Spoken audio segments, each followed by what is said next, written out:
कशी आहे त्यांनी सगळ्यांनी पाहिली पाहिजे।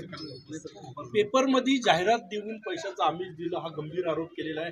हनुमान जयंतीच्या दिवशी 1,000 रुपये बच्चू कडू निकालच्या वादानंतर हा आरोप केलेला आहे।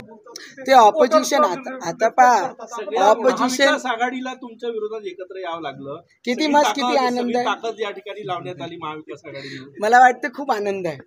जसा देशात नरेंद्र मोदीजींच्या विरोधात जे ऑपोजिशन सगळे एकत्रित झाले, जे एकमेकाचा चेहरा पाहत नव्हते, आज हातात हात घालून मोदीजींना थांबवण्यासाठी ते उभे झालेले आहे। तर मला असं वाटते तीच पद्धती अमरावतीमध्ये, जो ईमानदार रहेगा चोर विरोध करेंगे। जी टक्केवारी आहे ती नागपूरमध्ये खूप कमी झाली पहिल्या टप्प्यात, आता दुसऱ्या टप्प्यात देशाचे गृहमंत्री आहे आणि अंबानगरीमध्ये जेव्हा येत आहे आणि अंबानगरीमध्ये जेव्हा ते लोकांना संबोधन करण्यासाठी येणार आहे, येणाऱ्या भविष्यामध्ये देशाकरिता आपण काय करणार आहे, कशा पद्धतीने युवकांना आपण येणाऱ्या पिढीला मी माझे अमरावतीकरांना आम्ही प्रयत्न करतोच आहे। कारण 26 तारखेला खूप मोठे लग्नसुद्धा आहे आणि त्या दिवशी मतदान कमी नाही झाला पाहिजे। हा देशाकरिता मतदान आहे, कोणी हे विचार करू नये की माझे एक मताने काय होईल, तुमच्या एकच मत या देशकरिता खूप मोठं योगदान राहील। हेच विनंती मी सगळ्यांना करते आणि विनंती पूर्ण देशाकरिता आणि महाराष्ट्राकरिताही आहे की पहिले first nation and then anything else after that. Rahul Gandhi विरुद्ध नरेंद्र मोदी अशी लढत देशात इतर ठिकाणी असल्याचं भाजपने सांगतात, अमरावतीतही तसं चित्र आहे।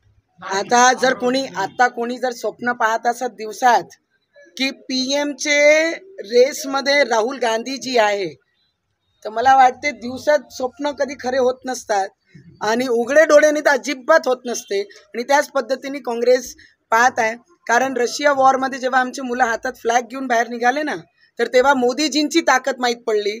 आज पाकिस्तान जो शांत बसलेला आहे त्याच्या मागे मोदीजी आहे, कारण ज्या पद्धतीने ते काम करत आहे पूर्ण विश्वामध्ये, ते रांगीत पहिल्या नंबरवर क्रमांकावर उभे राहतात, शेवटवर नाही। तर कोणताही कॉम्पिटिशन मोदीजी आणि राहुलजीच्या बरोबरीचा नाहीच। आदिवासी बहुल परिसर आहे बराचसा आणि अन्न सुरक्षा जी केंद्र सरकारने दिली त्याचा काही फायदा होईल असं वाटतंय? हे आज आमच्यापेक्षा जास्त समजदार एवढा मतदार झालेला आहे, कारण मीडियाचे आपल्या माध्यमातून आपल्या मदतीने प्रत्येक गोष्टी तिथपर्यंत पोहोचून देणं, 6,000 पासनं जे शेतकरी किसान सन्मान योजनापासनं, घरकुलपासनं, आता 3 कोटी लोकांना अजून घरकुल मिळणार आहे, 600 रुपये निराधारचे 1500 रुपये करणं, मग कंट्रोलचे मार्फत त्यांना अन्नदान भेटणं। तर या सगळी गोष्टी लोकांना चांगल्या पद्धतीने जाण आहे। कोणी कितीही बोंबलल्या, येणार तर कमलच आणि येणार तर मोदीजी। माझे मतदार ठरवतील। माझा विश्वास नेहमी कामाप्रती खूप एकनिष्ठ राहिला। तर मी कोण काय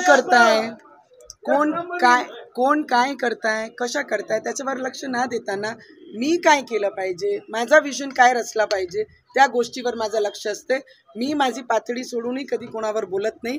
पूर्ण प्रचार 1, 2, 3 कोणतंही इलेक्शन पाहिलं तर मी माझी मर्यादात माझी संस्कृती जपूनच इलेक्शन लढते। इलेक्शन म्हणजे संस्कृती म्हणजे इलेक्शन, लोकांना लीड करणारा एक विषय आहे आणि त्याच्यात मी संस्कृती पातळी सोडून कधीच कोणावर बोलत नाही।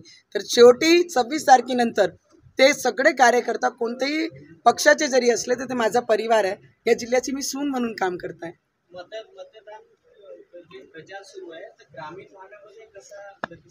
खूप जोरात आहे। प्रत्येक महिला पूर्णच्या पूर्ण घरं बाहेर उभे राहतात, फुलांनी वर्षा करतात, स्वागत करतात। तर मला वाटते याच्यापेक्षा मोठा प्रेम आपल्या घरच्या लोकांनी देऊ शकत, एवढा मोठा प्रेम मतदार मला देतात, तर मला जास्त विचार करण्याची गरज नाही। थँक्यू।